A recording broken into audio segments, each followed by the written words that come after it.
Elle est imprimée comment notre sonde actuellement? Ah voilà, ah, c'est bon. Bougez pas, bougez plus là. Voilà, ne bougez plus. Un cœur qui bat à Katmandou, échographié depuis Bourges, c'est une première mondiale en matière de télémédecine, élaborée grâce à la volonté du professeur Philippe Arbeil de l'hôpital Trousseau de Tours et mise au point par des chercheurs de l'IUT et de l'école d'ingénieurs de Bourges. On ne dispose pas toujours de mains expertes pour tenir la sonde, donc on avait eu l'idée d'avoir un centre expert avec un médecin spécialiste en échographie qui pourrait télémanipuler la sonde d'échographie à travers le robot. Où que soit l'échographe en question, que ce soit sur un bord de route après un accident, dans un hôpital périphérique qui n'a pas un spécialiste d'échographie, etc.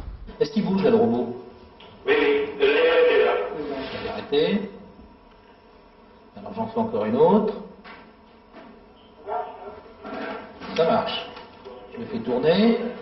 Grâce aux satellites et au réseau Numéris, la sonde échographique qui se trouve au Népal est pilotée à partir de ce levier de commande. Et l'on comprend mieux le dispositif en regardant ses essais en laboratoire.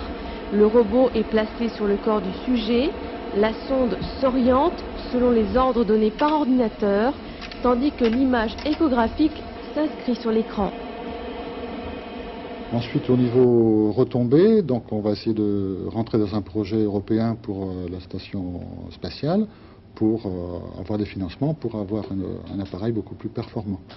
Et puis à plus long terme, on peut envisager aussi une implantation dans des centres médicaux reliés avec un centre régional, avec un expert. À partir de ces premiers essais réussis, les chercheurs vont pouvoir affiner le dispositif et tester le principe en milieu hospitalier dès cette année. Voilà, c'est bon.